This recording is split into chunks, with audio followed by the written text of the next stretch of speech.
CEO Michael Uganda YouTube channel kwoli ogamba otya gwe wenna atugoberera jigena kya gyotuusaako engalo kansubire nti buli omu ali bulungi.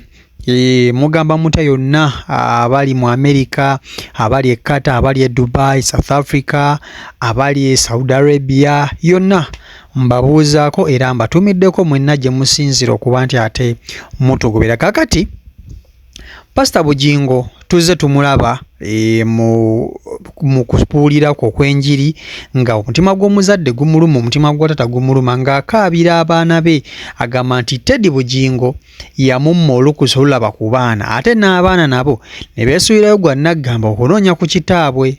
So kati Pastor Bujjingo mulina ng'agezaho okuba nti ate akukkuluma oba akukkulumira Teddy Bujjingo olw'okumugaana okulaba abaana be. Ate ne Calvin Kayanja avuddeyo n'abaako amagezi n'ebigambo byayogedde ku Pastor Bujjingo, engeri gy'ayinza okukwatamu ekintu kino ekyokulaba abaana be. So ne full figure naye mulina ageze maaso n'okuba nti ate atabukira mukyala wa Maulana. Jjukira Maulana ono baavaayo ne bamusiba gye buvuddeko awo nga bagamba ntalabirira abaana be. Alina omukazi gwe yazaalamu abaana bali basatu naga nti talabirira abaana be. Kakati omukyala oyo yamuteekako child support ya milioni 10 buli mwaka. Milioni 10 ezo ze zirina okulabirira ewaka. Kakati omukyalo ono yavuddeyo najja mu mawulire ng'agamba nti Maulana takyayagala kumuwa ssente. So full figure avuddeyo alina ebigambo byamugambye ebitabadde biwoomu eri omukyalo ono oba okitegeera. So byonna mbirina mu video ennaku olwaliro. So kyolina okukola ekintu kimu kulaba video eno okuva ddala weetandika mpaka weggwerayo. Ate nekira video gimpere like esobola okuba nti ate information eno etambulira ddala ku speed ya waggulu nnyo esobola okutuuka ku oyo ayagala okuba nti ate alaba video eno. So kansooke nkuwe full figure ng'ayogera ku mukyala wa Maulana, then n'oluvannyuma nkuwe Calvin Kayanja ng'ayogera ku nsonga ya Pastor Bujjingo ey'okulaba abaana be.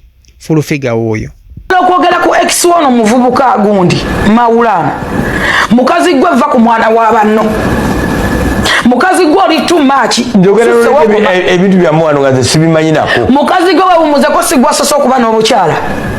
Si buli azaala nti abeera omuganzi, si buli azaala abaana nti aba wa kitalo nga bw'olowooza. Toli wa kitalo nga gw'olowooza namwe muzadde abaana abalenzi gye mukomyewo okutulugunya abaana b'abantu abalenzi. Abaana bwe bagenda kutomera challenge ezo, njagala mbabulye ebibi bye mukola abantu libeera bbanja.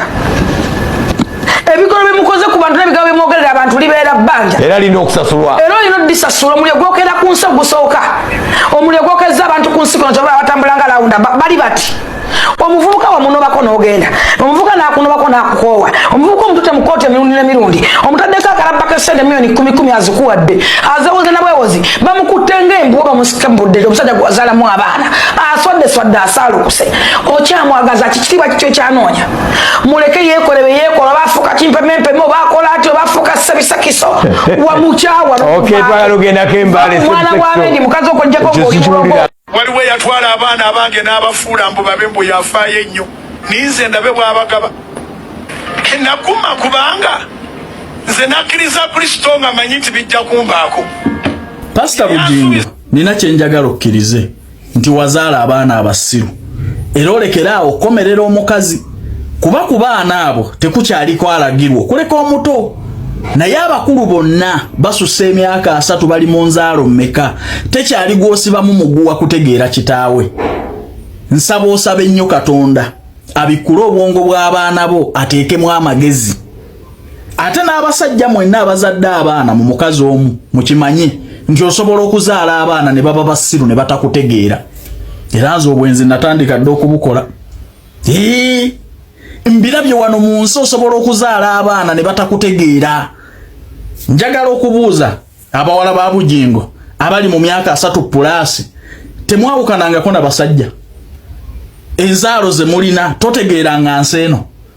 Kiki nnyoko kye yakola kitaawo oba kye yakukola ekikwawula naye? Tolabangako baawukana. So maama wo okwawukana ne kitaawo mwe abanditaddewo nnyo Oluganda, abanditaddewo nnyo enkolagano okulaba nti obukuubagano buno n'okuyombagana kuvaawo. ne mutwalako side yemu ekiba kyaya kitammwe ye Mami Susan mwina okukikkiriza mu mutima nti Mami Susan maama wammwe ekyo bamwagala bate mwagala mwina okukikkiriza kubanga n'oyo kitammwe gwe yabazaalamu si mwaba musalawo ntegeerekesa oba kitammwe yandibadde asobola okubazaala ne mukazi omulala kati njagala amagezi gajje mukikkirize mitima gyammwe nti Mami Susan maama wammwe era mugende mumwebaza okulabirira kitammwe n'okumwagala oba amagezi gazze gye muli kwata mukatono gino emirimu gitambulirawo twetaaga abawala n'abalenzi kola mu ggwanga lya Kuwait bakola mu mahoteri kuba ku namba zino wammanga noti 74 noti 6 72 68 4 oba noti 76 4 17 45 twetaaga abawala n'abalenzi kola nga ba waiter ne ba waitress ne ba cleaner mu ggwanga lya Kuwait salale ba cleaner eri milioni 1.5 salale waba waiter ne ba waitress milioni 2 bakuwaawo okusula bakuliisa transport obujjanjabi mbajjukiza n'ekya vacation buli mwaka ekyo kibadde tekiriiwo contract ya myaka 2 mutambulirawo interviews zigenda mu maaso ate abakulu ba staff ba Uganda babagambye nti sente zo ziteekamu ng'omaze kulaba ku visa bakubireko twesangeyo pache ekibatawanya kyokka kyekibatawaanya kyokka kwanda estimatinga maama wammwe mupya mwina kye mwina okukkiriza obulamu butambule enkolagana eddewo kubanga kitammwe talina kye yabakola ate era teriiyo mukisa mu nsi eno gusinga gwa muzadde mugenda okuwuunyeera nze mbabuulira kitaawo akusomesezza akuweeredde olina masters olina diguli akoledde buli kimu oli myaka 3 naawe okyanenya kitaawo okwawukana n'ennyoko gwe wakagala musajja omu Bujjingo va ku mukazi kati naawe nkuvuddeko Pastor Bujjingo va ku mukazi gwe weenenye wekka wazaala byana bisiru temuli magezi era ovome byana byo mukazi takyalina kyagamba baana abo baba basazeewo n'engeri gye biri nti bisiru bye bigoberera entalo ezitabikwatako kitammwe yabakola ki gumanyi kitange kye yakola maama wange naye ezentalo tezinkwatako manyi nti oba byabuulire bye byabatabula wali oyagala gwe abafumba mu maka ga Susan wali oyagala ofumbire kitaawo nkubuuza nnyanukula nze Bujjingo yanzaala bukulu naye era nakkiriza ku kye nalaba wakati we ne Susan Makula bali Katonda yali baawula Bujjingo yatuuka gy'alaga kati nammwe mukikkirize mu mutima era muwe Susan Makula ekitiibwa musobole okusisevinga kitammwe n'okutwala omukisa gwe actually n'okumu appreciatinga kubanga temulina kye mumubanja ge mazima ga Katonda mulwane n'enkolagana eno eya Sseruganda eddewo wakati wammwe nyammwe ne kitammwe mukkirize new going gega magezi genkuwa gwe Pastor Bujjingo weesonyiwa omukyala tuyite kana nitwegayirire Katonda ateeka amagezi mu biwala bye bitategeera